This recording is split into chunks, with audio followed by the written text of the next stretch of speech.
Hello everyone, my name is Lance090 and welcome back to my tutorial series for Dwarf Fortress, where we just embarked onto our actual playing map. So here on the right side it gives you like a condensed map view of your whole region, but it's not very helpful, so I usually just get rid of it. You can just press tab to get rid of it. And then your main menu list of things you can do is listed over here as well. But it doesn't fill out this whole space, so you just press tab again, and that condenses it a little bit more, and that'll give you even more room to play with on your main screen. Obviously there's a lot of stuff to look at here, but like I said, if this is your first time looking at a game that's anything like Dwarf Fortress, try to think of it as a top-down view of a Minecraft world. Where this is a layer that's higher than the layer that our doors are standing on. If we want to cycle through the layers, we can use the greater than and less than keys on your keyboard. So you have to do shift, comma, or period. Go up and down. So here is the layer above where our dwarves are. And then all these are the tops of trees and things. They go up quite a distance. They used to be very small. They used to just be one tile big, but now they're gigantic. Now only the trunk itself is one tile big. So we have all sorts of things going on here, where this is our caravan, this big brown square here. It has all of our goods and stuff on it. We have our dwarves. We have all of our little animals, bunnies and chickens and things. As for the map itself, the ground is all made of different types of materials. If you want to get a more detailed view about what things are, you can press K. And I'll give you it'll give you this yellow X that you can move around with the arrow keys. And that'll tell you what things are a little bit more specifically. It'll say up here, like different types of grasses. You don't have to pay attention to like what the different types of grasses are. It's pretty irrelevant. It's just extra flavor for you. Like this is a clay wall. So this dirt here is actually just made of clay. And if we dig down, we'll also find some sort of material. It could be the same type of clay, or it could be something else. We have these big splotches of blue. These are lakes. And then we have one big one that runs across the map. That's our river, or a stream. All the little orange circles, those are tree trunks. And then all these smaller little bushes looking things, these are saplings. They'll grow into trees given enough time. And then there's also bushes like this blue one here. Those have berries on them, so on and so forth. There's a lot of stuff, but you can ignore most of it. The main thing to pay attention to is like trees, ground, and water. So there's several things you want to do when you first embark, and if you need to get out of any kind of menu to get back to your main menu, you can just press the escape key. So that brings you back to the main menu there. You might have to press it multiple times if you want multiple layers in. But yes, there's several things we need to do to get started. The first thing we need to do is decide, are we going to build into the side of the mountain, or are we going to build into like the nook of the river? There's pros and cons to both. Digging into the side of the mountain, it's a lot more clear about what you're doing. So if it's your first time playing, it's a lot easier to tell what's going on because you're digging more horizontally than you are going down vertically. However, generally speaking, digging horizontally is a lot less effective. Your doors move faster up and down than they do horizontally, strange enough. And you can also bring everything closer together in just like a smaller area, down multiple layers. It's a little bit easier to design your defenses when you're digging into the ground outside. There's all sorts of reasons. And normally, I was planning to build into the nook of the river here, but these lakes are kind of in my way. Like I like to dig and like start our base here, because that'll allow us to have like a natural moat with this river. But these lakes are a little bit in the way. We could use the lakes as part of the moat, but I don't know about that. But we do have to decide, because everything we do from here on out is based on where our base is going to be.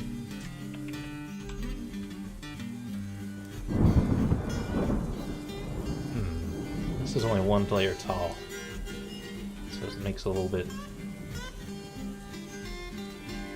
Alright, we'll dig into the side of the mountain. It's not great long term, and if you're doing like a min-max type of playthrough, it's not something you want to do.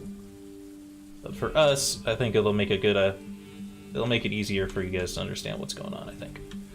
So, if you need to designate all sorts of jobs, the key is D. You can check over here, designations, D.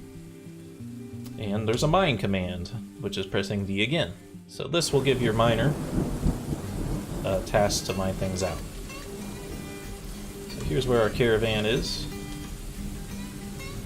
Do you want to dig like this way, or do you want to dig like down here? Kind of want to give ourselves enough room to get things done. So I'm kind of thinking... I was saying this way, but there's kind of like a notch knocked out over here, which is a little bit annoying.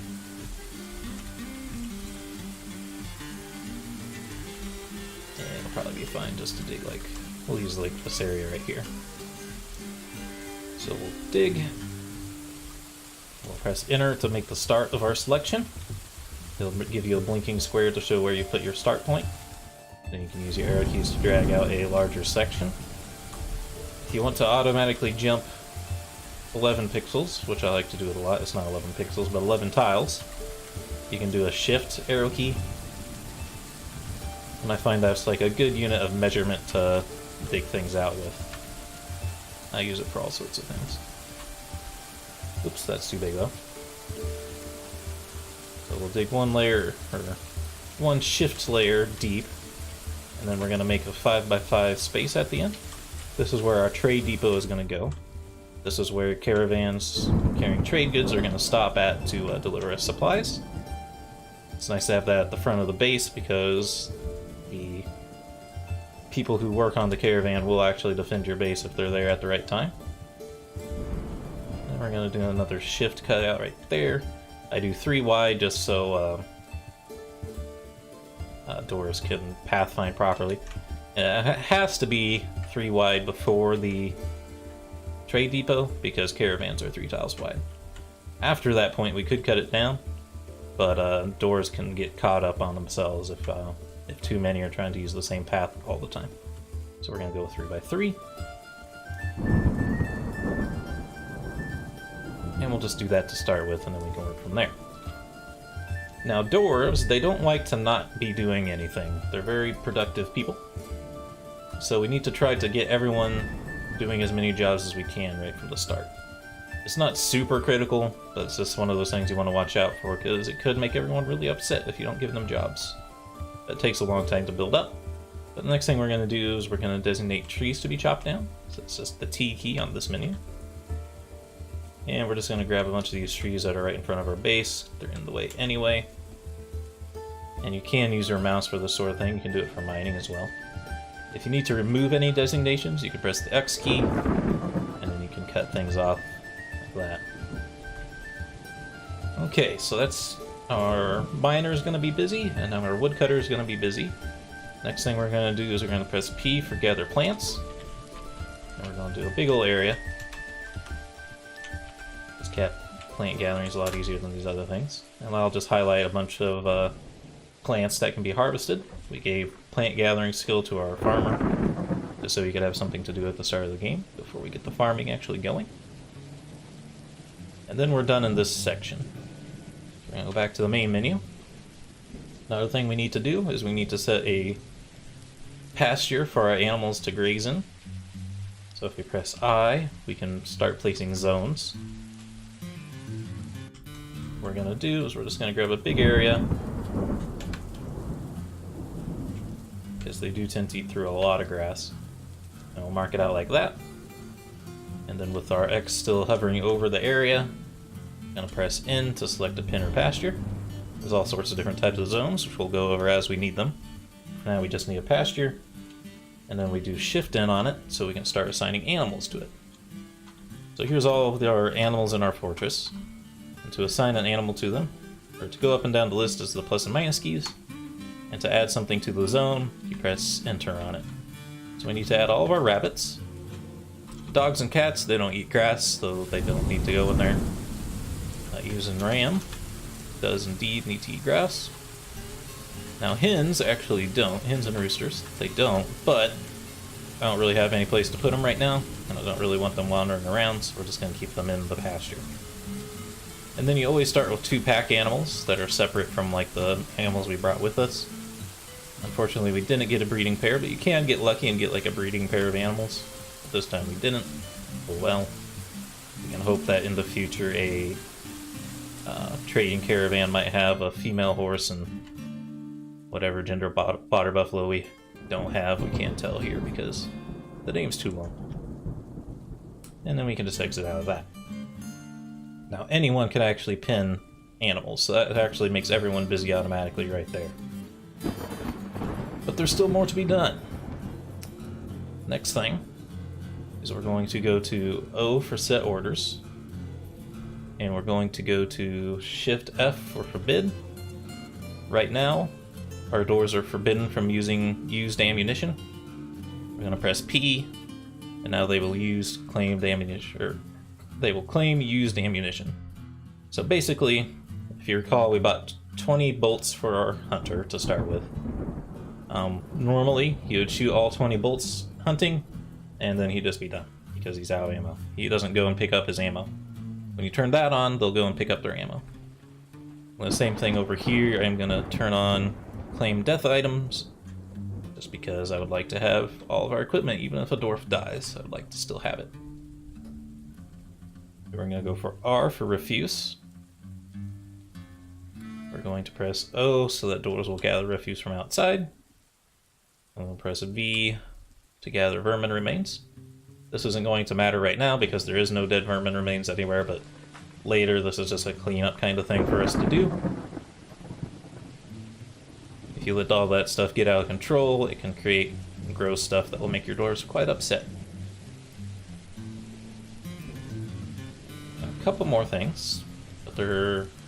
Okay, so this is another one of the things that you can do either in Dwarf Therapist or in Dwarf Fortress. So I'm going to show you in Dwarf Fortress first. What we want to do is we want to make sure our miner is mining 24/7, because we did make the decision to only have 1 miner instead of 2. So we want to make sure that this miner is always working. So to make sure he does that, I'm going to press the U key. We're going to cursor over the miner with our arrow keys. And we're going to press Z to go to the unit. This automatically highlights the unit on the screen. It puts the X right on top of them. Very useful. And we will go to P for preferences, L for labor. So this shows, oops, I accidentally moved my arrow keys. So this shows the different skills that the character has available to them. Use the plus and minus keys to go through this menu. So he has mining, of course, because we gave him mining skill. He has a couple of healthcare, but we're actually going to turn off feeding patients and prisoners. You can just press enter on it once you have it selected. Then we'll go back. Hauling, this is what we're just going to turn everything off. I'll leave burial on because burial is pretty important. If doors don't get buried in time, they become ghosts and haunt your fortress, and it's a bad time. So I consider that important enough to leave that on. Then other jobs, turn on cleaning. We're going to leave lever operation on though, because levers are also a very important thing to have pressed if you give an order to pull a lever, because that usually means you're deploying a trap or pulling up a bridge, so on and so forth. They're important, so we always want people to be able to do that. But we'll turn off all of these other pieces. So now this character is basically only going to mine unless there's some sort of emergency situation. So that's the way you do it in-game. In Dwarf Therapist, it's a little bit easier. So let me get that launched. Therapist. Again, this probably won't be in the base game of the Steam release, but it could be in the workshop at some point. Window capture going here. There we go. So this is Dwarf Therapist. And here are all of our doors. So you can see that our miner has a bunch of things turned off here, and that's because we just turned off all these hauling jobs and everything. So you can still see it reflected in either or, which is great. The other character we want to do this to is our Carpenter. They're going to be very busy at the start of the game here. Because we can't make anything out of stone yet, because we don't have any stone, we're going to be making tons of stuff out of wood. So we're just going to click on everything we don't want, and we're going to commit the changes. So yeah, Dwarf Therapist is way faster. A way faster and easier to read way to do that. But now you know both ways to do it, depending on what you're using. We are now ready to unpause, I think. Oh, no, we're not. We're going to press U again to view units. We're going to view our hunter. That's Z. And we're going to go back to preferences by pressing P. I'm going to press A for work animals. And we're going to use the plus and minus key to navigate to the hunting dog and give him the hunting dog by pressing enter. And we're going to move our selection over to our fisherman. I can just tell that this is the fisher dwarf. And we're going to assign the war dog to the fisherman. You might be saying, why would you assign the war dog to the fisherman? That doesn't make any sense. Well, fishing is actually the most dangerous job in this game. There can be horrible, monstrous river creatures. Even if they're not even very... they won't sound dangerous. Like last time I played, I ran into a sea lamprey, which grappled my dwarf and killed him. And that was just on a wilderness start, so... And then, of course, in the Untamed Wilds, there'll be actual men down here. But we're going to go down one layer on the map here and actually see what's in this river, because I see something lurking around. We're going to cursor over this with the K key. It's an alligator snapping turtle, yeah. These could easily kill our fisher dwarf. So that's why we're giving him the hunting dog. Hopefully it'll scare off these things. So with that in mind, there is one more thing that we should do. We should designate, and I'm just going to remove the front of this designation of mining just so our miner doesn't get distracted by this. Then we're going to go up to the river. And what I'm going to do is we're going to designate H, which is dig a channel. And then we're just going to, I don't want to get too close to the snapping turtle. But actually this is one layer too deep. I'll just do it here. So channels create downward slopes. And what this will do is if a dwarf gets stuck in this river, they might be able to swim to the slope in time to get out before they get drowned. Because the snapping turtle could pull them into the river. So I'm going to unpause it by pressing the space bar, and indeed the fisherman and dwarf are... Okay, the fisherman stopped at the lake, luckily, but... And even our miner might be in trouble here, but... Try to get him to run back. So everyone's doing all sorts of stuff. Like we see the fisherman, he's trying to fish. Just saw the miner dig out the channels. There's a cat following the miner around. There's the snapping turtle actually came out of the water. And you might have just heard some noises that sounded like a sword hitting a squishy target. That means someone's in combat. You can press A to view announcements. If there's any important combat, it'll get listed here, but it's not listed. It's probably just our hunter hunting. But to verify that, let's go to U. Let's go to hunter, and let's press Z to view the hunter. Okay, he's way up here. So indeed, he is hunting something. He's hunting whatever this is. Let's see what this is with the K key. A wombat. So I don't think wombat are dangerous, so he should be fine to do that.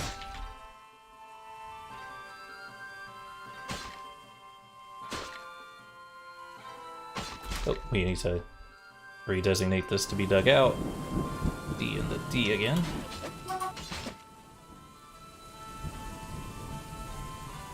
Now our next priority is to get all the dwarves inside. They don't like being rained on.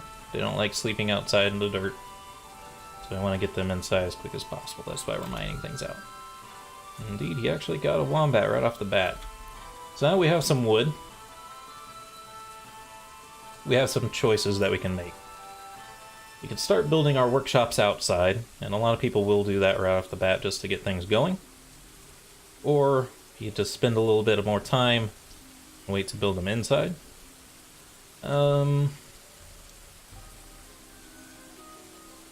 Take our miner a little bit to get things done. So I'm just gonna build some quick stuff that I know we need. So let's do B for build, W for workshop, and we're going to build a butcher shop because we just killed an animal and we need to butcher it. So you just press enter. I actually skipped through that too quickly. We also need like a fishery though, so we'll do this again. Press enter on the fishery. It's a 3x3 space, you have to figure out where to place it. Press enter to place it, and then ask what do you want to build it out of, and it'll list the most nearby building resource closest and the furthest one furthest away. And we're just going to press enter on the persimmon wood because it's closest. Then we'll build workshop, Carpenter's workshop. I'm not going to get carried away and build too many things. We just want a few things to get things running. Perhaps a craft store's workshop. But then I'll quit there. Because we want to build those all inside because, like I said, dwarves don't like getting rained on, so we don't want to work outside all the time. We just got a message that there's nothing to catch in the central swamps. You'll get a message about these all the time. That just means you couldn't find any more fish in this lake. You can just ignore those kind of messages, though. They happen constantly. Our hunter is going off the chain. Last time I played, there was like not very many animals. What did you kill this time? Press K. Actually, I probably have to use U. Oh, V. V is the best one for this. V will automatically highlight any like creature that's nearby or any dwarf that's nearby, whatever one's closest to the cursor. We've been on this menu before, but I haven't explained the V key yet. And then we're going to press I so we can see his inventory, and we're going to scroll through with the plus and minus keys. See what he's carrying. He's carrying an echidna. He killed Knuckles. Let's see our dwarfs cutting these things out. You might be wondering like what's going on with these brown pieces that are changing the shape of the path. These are just roots. You can see through roots, but you still have to dig through them. They're a little strange, and we're going to run into a lot of those because of where we dug. Because it's only one layer deep here. And now our hunter canceled the hunt because he ran out of ammunition, which is like what I was telling you about before. But it's okay that he's out of ammunition because now he's building the butchery shop. It takes someone with the skill of the shop in order to build things out of it. And also, by the way, our carpenter is done chopping down trees. So let's have him start building some things. Let's go ahead and get 10 beds for our dwarves here. 1, 2, 3, 5, 6, 7, 8, 9, 10. All these lists are always 10 long, so if you need to get an idea of how many you want to build, 10 is the max that can get slotted in there all at one time. Our miner just finished his job. Next thing I'm going to do is I'm going to dig out a big 11 by 11 space. And then I'm going to put doors into it at every 3 space. Well, we don't have doors yet, but we can build doors later. But these are just going to be paths into the room. I'm also going to build another one exactly like it right across from it.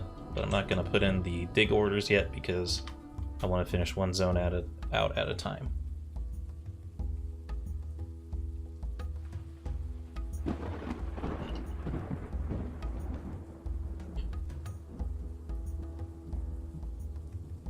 And now we can just relax for a little bit. There's dwarves who aren't doing anything right now, but there's not too much we can do about it. This snapping turtle's pretty annoying, actually.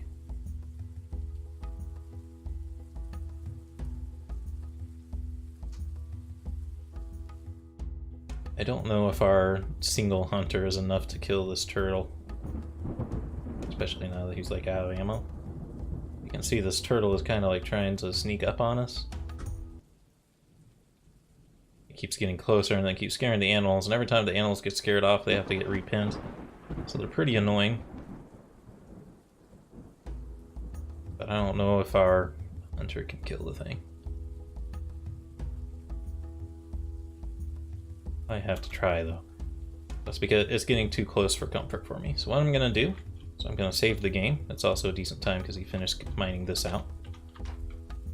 Save game. Now, saving the game is really slow because you're not really supposed to do it. It's supposed to be considered a roguelike game where there's no saving, you just kind of fail or live. But for the purposes of the tutorial, I'm gonna save and reload as we need to demonstrate things. Like in this circumstance, I need to demonstrate the military aspect of the game to try to kill this turtle.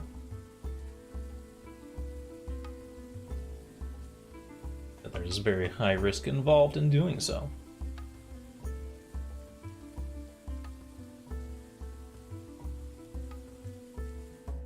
In fact, since we're going through this long loading screen, I'm just going to go ahead and end the video here. I hope you all enjoyed, and have a good day.